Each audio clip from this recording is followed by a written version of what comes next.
Muy bien, aquí estamos nuevamente con nuestra primera invitada para tratar un tema que nos pasa, es brutal.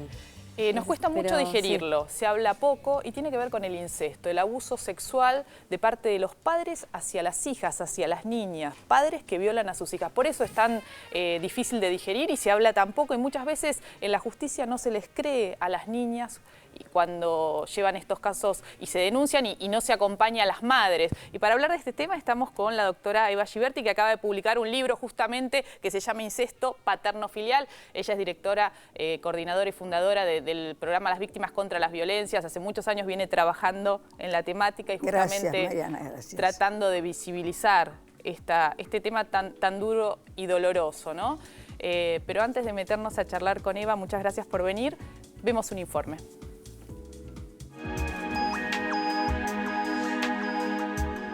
¿Cómo aborda la justicia los casos de padres que abusan sexualmente de sus hijas? ¿Cuáles son las consecuencias que produce el incesto en las víctimas? ¿Y hacemos bien los medios en calificar a los padres abusadores como monstruos? La psicoanalista y docente Eva Giberti dedicó su nuevo libro a analizar estos asuntos que no por brutales y silenciados han dejado de existir. Pero no solo desmiente los mitos que hay en torno al tema incesto paterno-filial. Además presenta una mirada de género sobre el tema para proponer una nueva figura jurídica para este delito gravísimo. Para Giberti, los padres que abusan sexualmente de sus hijas cometen un ataque preciso al género mujer y por eso mismo merece ser estudiado y clasificado desde la perspectiva de género.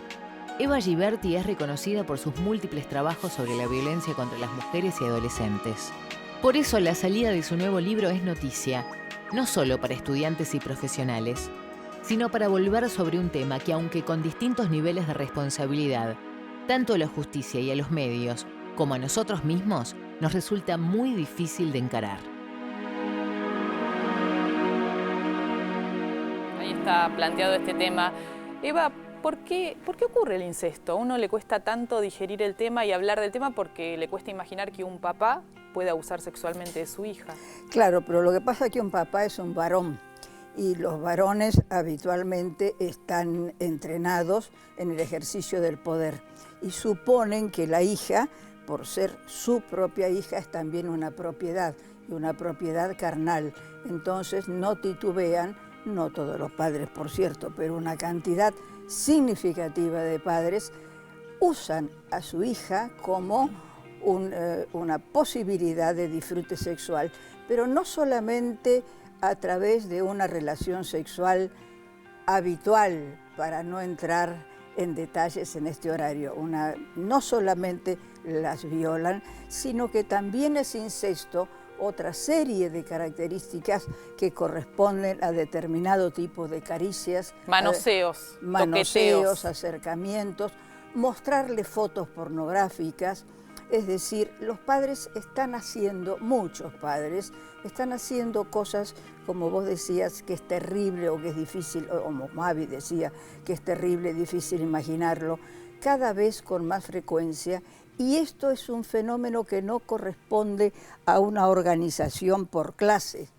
No es un problema de clase social. Atraviesa todos los sectores sociales. Atraviesa todos los sectores sociales y por lo menos en mi experiencia, que tiene fácilmente 50 años trabajando en este tema, lo encontramos en las clases altas, en las clases medias, en fin, en todos los sectores sociales. ¿Y se denuncia menos de lo que ocurre? Claro, muchísimo menos. Por vergüenza. Por vergüenza, pero además porque pasa una cosa que es importante. Si la mujer, la madre de la criatura, niña, sí, descubre la situación y denuncia ¿a quién? Al padre, a su compañero. Y entonces, ¿qué pasa? Ese señor tiene que ir preso. Sí. ¿Y qué le pasa a ella? Queda sola. Se queda sola y carece de medios de subsistencia.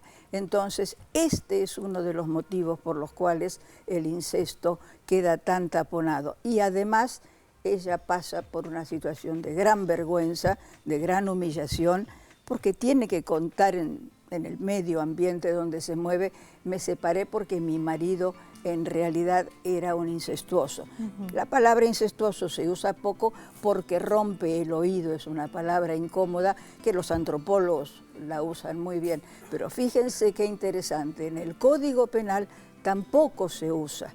Se usa abuso sexual agravado por vínculo.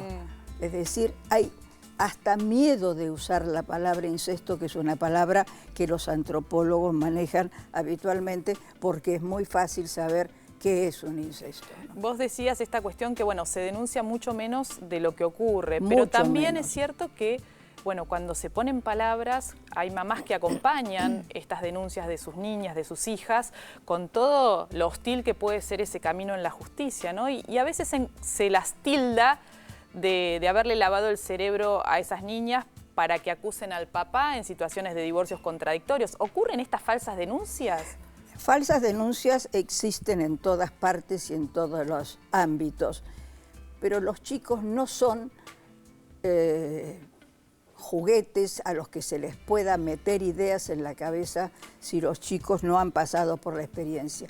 Si hay algo que debemos saber, los chicos no mienten, los chicos no inventan determinadas cosas y no hay más que verlos hacer el dibujo. Hay dibujos tremendos. Sí, hay dibujos que son tremendos, porque en realidad el padre incestuoso es un padre que exhibe su poder y además hace una cosa mucho más grave.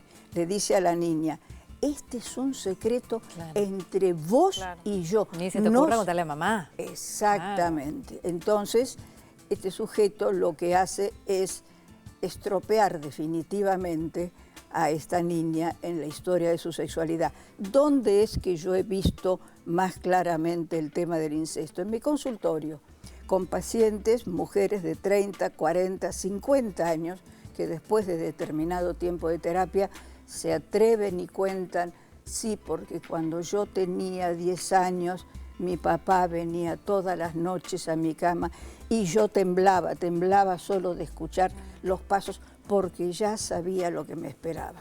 A consulta iba por otra cosa y terminaba sabiendo. Es decir, una paciente que está en consulta por determinado tema. Sí.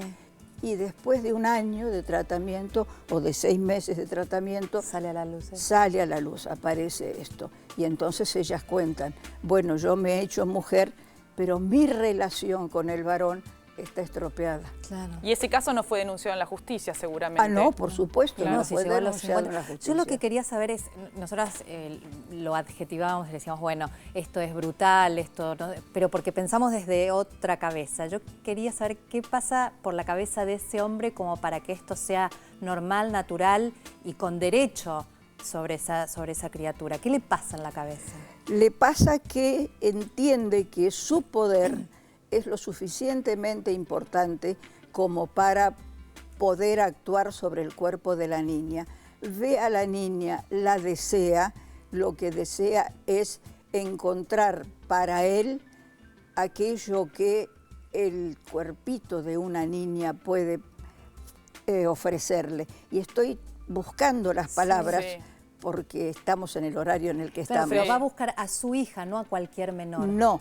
Va a buscar a su hija porque el poder es tener en la casa a alguien que es de su propia carne y de su propia sangre. Entonces el poder actúa en otros planos, que es no solamente psicológico.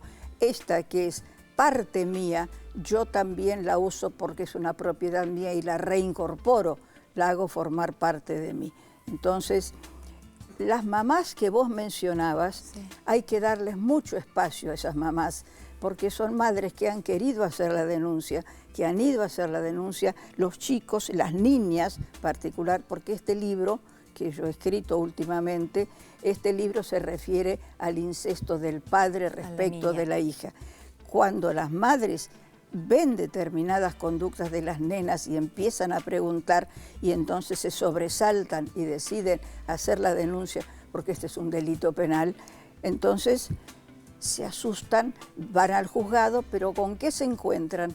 Con que difícilmente son bien atendidas. Ahí en el libro vos es muy interesante porque analizás los distintos discursos judiciales para no creerles a las niñas, ¿no? Y esto es muy tremendo porque imagino con lo doloroso que es el trámite o el proceso de poner en palabras una situación así, porque para desmontar una denuncia falsa hay pericias, hay especialistas que la pueden desmontar fácilmente, pero no creerle cuando hay evidencias tan claras, imagino que debe producir una doble violación en esa niña. Es una revictimización que se utiliza desgraciadamente mucho en los juzgados, porque se supone que la nena está inventando o que ha visto algo en televisión o que tiene fantasías. ¿Cuál sería la ganancia?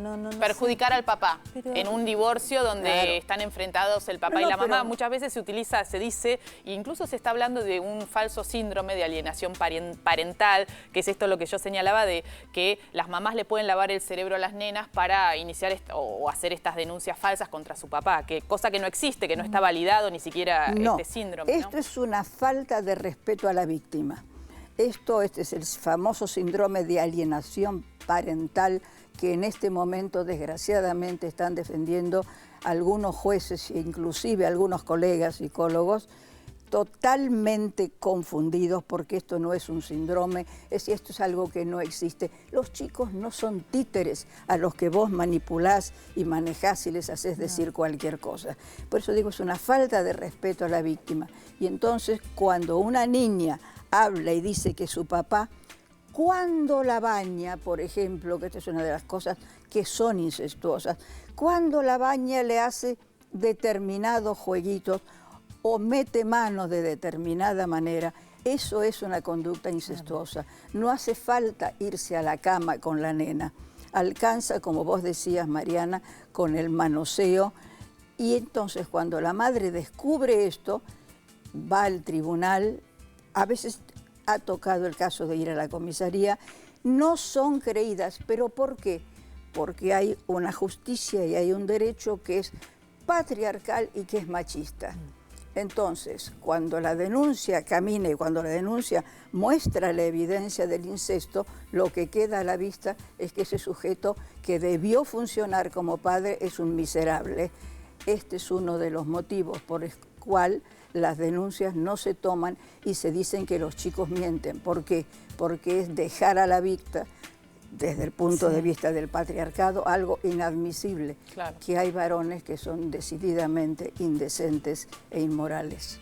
Quienes quieran, por supuesto, saber bastante más de este tema, recomiendo Incesto Paterno-Filial, una visión desde el género que acaba de publicar Eva Giberti, que no solo para especialistas en la temática, para quien quiera entrarle al tema, sumamente recomendable. Muchas gracias, Eva. Muchas gracias haberla a ustedes, tenido.